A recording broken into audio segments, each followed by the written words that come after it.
औज़ुबिल्लाहिमिनश्शैतानिर्रजीम बिस्मिल्लाहिर्रहमानिर्रहीम अल्लाहुम्मा सल्लि अला मुहम्मद व अला आलि मुहम्मद कमा सल्लैता अला इब्राहीम व अला आलि इब्राहीम इन्नका हमीदुम मजीद। अस्सलाम वालेकुम स्टूडेंट्स कैसे हैं आप लोग? सब खैरियत से हैं? Physics 10th class unit number 12 geometrical optics हमारा कैरी ऑन है। आज हम टोटल इंटरनल रिफ्लेक्शन जो है वो डिस्कस करेंगे। क्रिटिकल एंगल क्या होता है उसको डिस्कस करेंगे, और क्रिटिकल एंगल और रिफ्रैक्टिव इंडेक्स के बिटवीन क्या रिलेशन है उसको हम डिस्कस करेंगे। तो स्टूडेंट्स सबसे पहले हम टोटल इंटरनल रिफ्लेक्शन की बात करते हैं।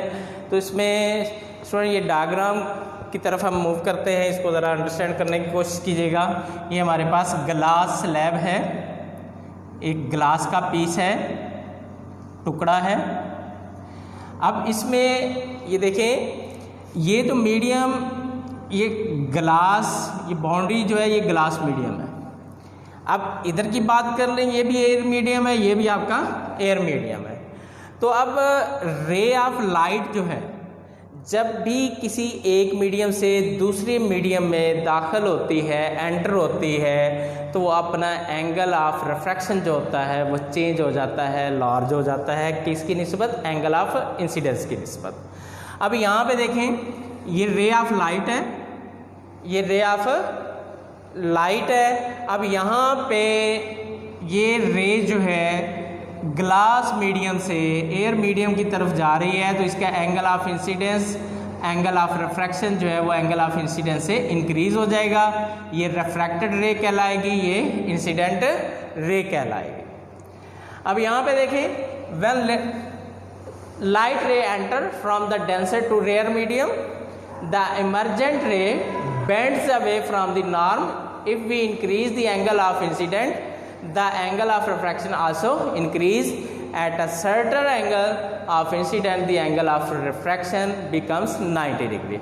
अब स्टूडेंट यहाँ पे 90 डिग्री की बात आ गई है, तो इसके लिए हम ये सेकंड डायग्राम जो है वो देखते हैं। जैसे मैंने कहा कि जैसे इंसिडेंट, एंगल ऑफ इंसिडेंस जैसे जैसे इंक्रीज होता जाएगा, एंगल ऑफ रिफ्रैक्शन भी इंक्रीज होता जाएगा, और एक स्टेज ऐसी आएगी कि इंक्रीज होते होते ये इंसिडेंट रे जो है, एंगल ऑफ रिफ्रैक्शन जो है वो parallel to the glass slab जो है इसके पैरेलल मूव करना स्टार्ट कर देगा। और यहाँ पे देखें, ये नॉर्म है, और ये नॉर्म के साथ ये एंगल जो है वो 90 डिग्री का फॉर्म हो रहा है। जब ये 90 डिग्री का एंगल रिफ्रैक्ट होते वक्त फॉर्म होता है, तो उस एंगल को हम क्रिटिकल एंगल का नेम देते हैं। तो स्टूडेंट इसकी क्रिटिकल एंगल की प्रॉपर डेफिनेशन की तरफ हम मूव करते हैं। The angle of incident that causes the refracted ray in rare medium to bend through 90 degree called critical angle. Critical angle को हम कैपिटल C से रिप्रेजेंट करते हैं। Angle of incidence is greater than critical angle, then light do not reflect. अब देखें इसमें क्या बताया गया है कि जब इंक्रीज होते होते क्रिटिकल एंगल जो है वो 90 से, जब एंगल ऑफ कह लें कि रिफ्रैक्शन एंगल जो है वो 90 से इंक्रीज हो जाता है, तो रे ऑफ लाइट रिफ्रैक्ट नहीं होती बल्कि रिफ्लेक्ट हो जाती है। रिफ्लेक्ट होके सेम मीडियम में बाउंस बैक हो जाती है, टर्न बैक हो जाती है, और ये फिनोमिना टोटल इंटरनल रिफ्लेक्शन कहलाता है। अब यहाँ पे देखिएगा ये डायग्राम, ये रे ऑफ लाइट है, इंसिडेंट रे है, इसका देखें एंगल ऑफ इंसिडेंस इंक्रीज हुआ 90। अब देखिए ये रिफ्रैक्ट होने की बजाय ये क्या हो गई है, रिफ्लेक्ट बैक हो गई है उसी मीडियम में। अब जब ऐसा प्रोसेस होगा कि इंसिडेंट रे ग्लास मीडियम से एयर मीडियम में दाखिल नहीं होगी, और उसका एंगल इतना ज़्यादा इंक्रीज हो जाएगा कि वो उसी मीडियम में टर्न बैक हो जाएगी, बाउंस बैक हो जाएगी, तो ये phenomena reflection of light total internal reflection कहलाएगा। और इसको प्रॉपर जो है वो हम कैसे डिफाइन करेंगे, उनको 2 मिनट बंद कर देंगे। इसका प्रॉपर जो है वो डिफाइन हम करते हैं, total internal reflection when angle of incidence is greater than critical angle. Critical angle हम डिफाइन कर चुके हैं कि जब 90 एंगल के थ्रू जो है वो लाइट ऑफ रे बेंड होती है, then no refraction will be occur, refraction उस वक्त अकर नहीं होगी, but light reflected back into the first medium, first medium में रिफ्लेक्ट बैक हो जाएगी। This is called, this phenomena is called total internal reflection. अब स्टूडेंट टोटल इंटरनल रिफ्लेक्शन भी हमारे सामने है, क्रिटिकल एंगल भी हमारे सामने है और रिफ्रैक्शन भी हम देख चुके हैं। अब रिलेशन की बात करते हैं, relation of critical angle and refractive index. Refractive index को ऑलरेडी हम डिस्कस कर चुके हैं कि एक कह लें कि इंसिडेंस टू दी एक साइन रेशो होती है to the incidence to the refraction is equal to constant value. अब यहाँ पे हम बात करेंगे कि लेट कर लेते हैं, कंसीडर कर लेते हैं कि लाइट जो है वो एंटर हो रही है फ्रॉम ग्लास टू एयर। इससे पहले जब हमने रिफ्रैक्टिव इंडेक्स की बात की थी उसमें हमने कहा था कि लाइट जो है एयर टू ग्लास एंटर हो रही है, लेकिन यहाँ पे मीडियम अपोजिट हो गया है ग्लास से एयर में।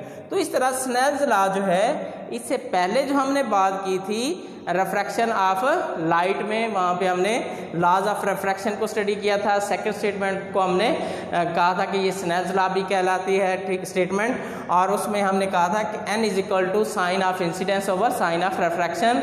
लेकिन उसमें और इसमें डिफरेंस क्या है, वहाँ पे हमने कहा था कि लाइट है एयर टू ग्लास एंटर होती है, लेकिन यहाँ पे लाइट जो है वो ग्लास टू एयर एंटर हो रही है, इसलिए ये 1/n हम लिखेंगे sine of incidence over sine of refraction.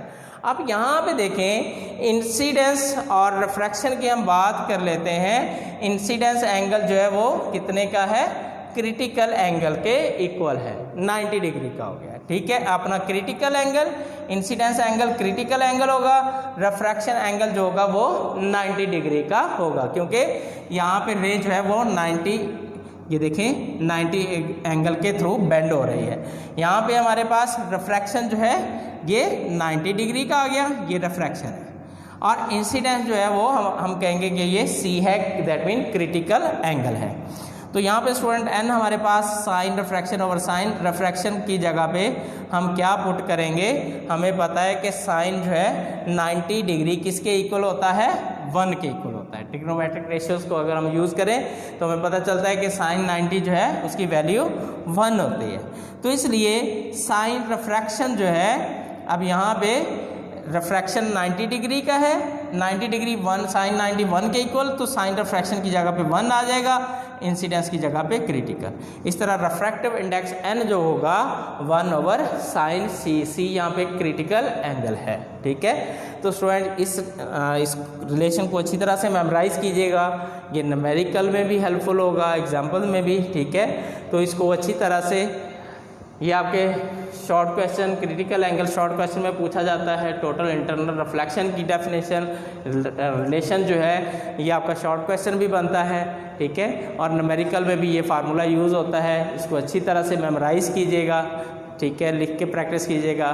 कहीं भी किसी भी किस्म की कन्फ्यूजन आपको होती है तो आप मुझसे पर्सनल डिस्कस कर सकते हैं। ओके जी, थैंक यू, अल्लाह हाफिज़, अस्सलाम वालेकुम।